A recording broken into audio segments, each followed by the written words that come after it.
हमारी सरकार ने कृषि से संबंधित 2 बिल भारत की संसद में पास किए हैं। विडंबना यह है कि किसानों से संबंधित इन बिलों को लेकर कांग्रेस सहित कुछ राजनीतिक पार्टियों के द्वारा हमारे किसान भाइयों के अंदर एक गलतफहमी पैदा करने की कोशिश की जा रही है कि यह दोनों बिल भारत के किसानों के हितों पर चोट पहुंचाने वाले हैं।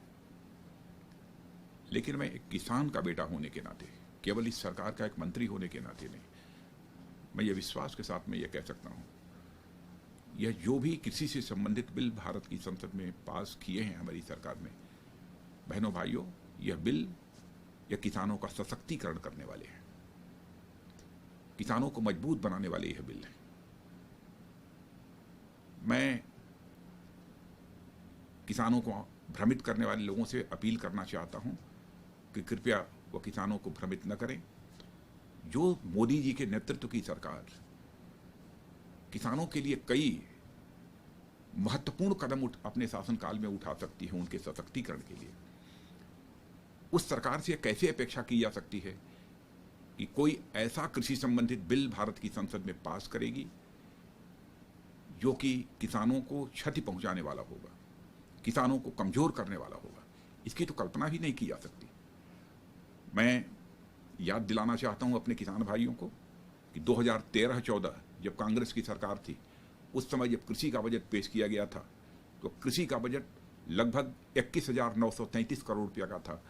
लेकिन यही 2020-21 में जो मोदी जी के नेतृत्व की सरकार ने बजट पास किया है कृषि का, वह 1,34,000 करोड़ रुपए से अधिक का है। और इतना ही नहीं, किसान सम्मान निधि के अंतर्गत एक वर्ष के अंदर 94,000 करोड़ रुपए किसानों को सीधे ट्रांसफर किए गए हैं। ये हमारी सरकार के दौरान किए गए हैं। 10,000 से अधिक फार्मर्स प्रोड्यूसर्स ऑर्गेनाइजेशंस का गठन किया गया है, जिसके लिए भी लगभग 7,000 करोड़ रुपए से अधिक की धनराशि की व्यवस्था की गई है। इतना ही नहीं, किसानों को बैंकों के द्वारा सहज तरीके से ऋण की प्राप्ति हो सके। यहां पहले किसान क्रेडिट कार्ड के लिए 8 लाख करोड़ रुपए की व्यवस्था थी, अब उसको बढ़ाकर 12 लाख करोड़ रुपया कर दिया गया है। यानी किसानों के सामाजिक और आर्थिक विकास के लिए हमारी सरकार ने कई ऐसे प्रभावी कदम उठाए हैं। गलतफहमी पैदा की जा रही है कि इस सरकार ने जो संसद में बिल पास किया है उसके कारण मिनिमम सपोर्ट प्राइस यानी एमएसपी की व्यवस्था समाप्त कर दी जाएगी। किसानों के अंदर भ्रम करने वाले उन नेताओं से मैं पूछना चाहता हूं, जिस सरकार ने अपने 6 वर्षों के इस कार्यकाल के दौरान एमएसपी लगातार बढ़ाने का काम किया हो, और जैसा हम लोगों ने कहा था कि हम जो लागत मूल्य है उसका 1.5 गुना कीमत हम किसानों को मुहैया कराने की कोशिश करेंगे, स्वामीनाथन कमीशन की रिकमेंडेशन थी, उस अनुसार बहुत कुछ किया है। आगे भी हम लोगों ने और भी कुछ करने का हमने सोचा है। और शायद लोगों को इस बात की जानकारी नहीं है कि दलहन और तिलहन में तो हमारी सरकार में मिनिमम सपोर्ट प्राइस पिछली सरकारों के कंपैरिजन में लगभग 23 गुना से अधिक बढ़ाई है। मैं किसान भाइयों को आश्वस्त करना चाहता हूं कि पूरी तरह से आश्वस्त रहिए, किसी भी सूरत में मिनिमम सपोर्ट प्राइस की व्यवस्था समाप्त नहीं होने जा रही है। यह भी मैं आपको आश्वस्त करना चाहता हूं, मिनिमम सपोर्ट प्राइस की आगे यहां समाप्त नहीं होगी। मिनिमम सपोर्ट प्राइस लगातार हमारी सरकार बढ़ाती रहेगी ताकि किसानों के सामाजिक आर्थिक विकास का जो हमारा लक्ष्य है, इस लक्ष्य को हासिल कर सकें। एपीएमसी एक्ट यानी मंडी व्यवस्था यह सरकार समाप्त कर देगी। मैं आपको आश्वस्त करना चाहता हूं, किसी भी सूरत में यह व्यवस्था भी समाप्त नहीं होने जा रही है। हम किसान भाइयों को यह आजादी देने जा रहे हैं कि आप अपना माल यदि एमएसपी पर सरकार लेती है तो एमएसपी पर दीजिए, और यदि आप बेचना चाहते हैं तो आप मंडी में ही बेचने के लिए आप मजबूर नहीं हैं। आप अपने राज्य में बेच सकते हैं, राज्य के बाहर जहां आपको अच्छी कीमत मिलती है, राज्य के बाहर ले जाकर आप अपनी अच्छी कीमत हासिल कर सकते हैं। इस प्रकार की आजादी हम किसानों को दे रहे हैं। हम केवल मंडियों के साथ आपको बांध कर नहीं रखना चाहते हैं।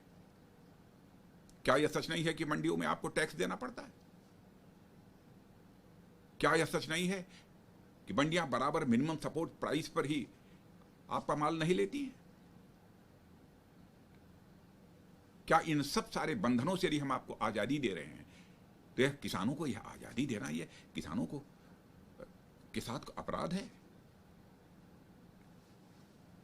जहां तक कॉन्ट्रैक्ट फार्मिंग की बात की जा रही है, कॉन्ट्रैक्ट फार्मिंग की व्यवस्था कुछ राज्यों में पहले से रही है, लेकिन उसमें जो विषमताएं थी उन विषमताओं को दूर करने के लिए हम लोगों ने एक कानून बनाने का काम किया है। मैं अपने किसान भाइयों को यकीन दिलाना चाहता हूं कि इस कॉन्ट्रैक्ट फार्मिंग की जो व्यवस्था की गई है उससे आपकी आमदनी आज जितनी हो रही है, यह व्यवस्था प्रभावी तरीके से लागू हो जाने के बाद आपकी कई गुना आमदनी होगी। जो भी आपके साथ करार करने के लिए आएगा केवल आपकी जमीन का ही करार नहीं करेगा, ऐसे आपके गांव के, आपके क्षेत्र के बहुत सारे लोगों की जमीन के साथ वह करार करेगा। आप जो चाहेंगे, जिस कीमत पर चाहेंगे, उसी कीमत पर वह करार करेगा। कानून में इस प्रकार की मुकम्मल व्यवस्था की गई है कि किसी भी सूरत में जो आपको कीमत देने की करार की गई है उससे एक भी पैसा वह करार करने वाला आपको कम नहीं देगा। यदि देगा तो उसके खिलाफ कार्रवाई होगी। और कुछ लोग गलतफहमी पैदा कर रहे हैं कि साहब करार होगा तो धीरे धीरे किसानों की जमीन पर करार करने वाले लोगों का मालिकाना हक हो जाएगा। आप उठाकर कानून तो पढ़िए, देखिए किसी भी सूरत पर कोई ताकत आपके जमीन पर किसी भी सूरत में अपना मालिकाना हक का दावा नहीं कर सकती है। यह भी व्यवस्था हम लोगों ने की है। करार करने वाला जिस कीमत पर आपसे करार करता है उसके बाद यदि कीमत बहुत अधिक बढ़ जाती है तो उसी रेशियो में बढ़ी हुई कीमत भी हमारे किसान को प्राप्त होगी।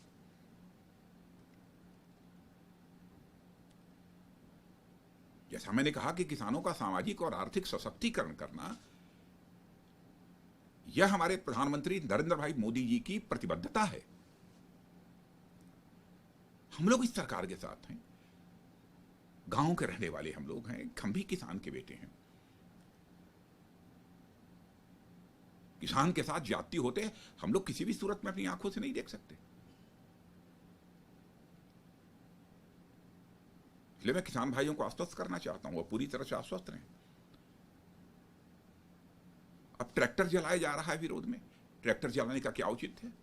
बहनों भाइयों, देश के सेना के जवानों के लिए जो हथियार के प्रति सम्मान होता है, मैं किसान होने के नाते मैं जानता हूं कि वही सम्मान हमारे देश के किसान भाइयों का अपने ट्रैक्टर के लिए अथवा कृषि उपकरणों के लिए होता है। और मैं दावे के साथ कह सकता हूं कि कोई किसान अपना ट्रैक्टर किसी भी सूरत में नहीं जलने देगा। यह निहित राजनीतिक स्वार्थ बस किसी न किसी एक राजनीतिक पार्टी के द्वारा किया जा रहा है। लगातार किसानों का सशक्तिकरण हो, यह हमारी सरकार का उद्देश्य है। बाजार में कभी जो भी किसान पैदा करता है उसकी कीमत कभी बढ़ जाती है, कभी घट जाती है, तो किसान को उचित कीमत मिले, इसके लिए भी हम लोगों ने कुछ मुकम्मल व्यवस्थाएं की हैं। और इस प्रकार की जैसे फार्मर्स प्रोड्यूसर्स ऑर्गेनाइजेशन एफपीओ जो बने और जो बनाए जा रहे हैं, 10,000 एफपीओ माने फार्मर्स प्रोड्यूसर्स ऑर्गेनाइजेशन बनाने का फैसला किया है। होगा यह किसान ही मिलकर यह बनाएंगे, उसमें सरकार का भी सहयोग प्राप्त होगा कि कैसे बनेगी, क्या होगा, कैसे होगा। आप कुछ फार्मर्स प्रोड्यूसर्स ऑर्गेनाइजेशन इस देश में काम कर रहे हैं, जाकर उनको देखिए तो पहले की अपेक्षा किसानों की आमदनी 3 गुना, 4 गुना, 5 गुना, 6 गुना हो गई है। क्योंकि कई किसान मिलकर जब खेती करते हैं, कुछ पैसे वाले आकर उसमें अपना धन लगाते हैं, तो जो भी आइटम वो पैदा करते हैं, या गेहूं पैदा करें, दाल पैदा करें, तिलहन पैदा करें, टमाटर, आलू जो भी पैदा करें, वह ऑर्गेनाइजेशन प्रोसेसिंग भी उसकी करता है, उसका प्रसंस्करण करता है तरह तरह के आइटम्स बनाकर। और मैं तो गेहूं और चावल के भी कह सकता हूं, ऐसे 50 आइटम्स तैयार किए जा सकते हैं। यदि केवल आप गेहूं बेचिए और उससे उसकी प्रोसेसिंग करके दूसरे तरह तरह के आइटम्स बनाकर यदि बाजार में ले आइए, स्वाभाविक है आपको उसकी 7 गुना, 8 गुना, 10 गुना कीमत मिलेगी।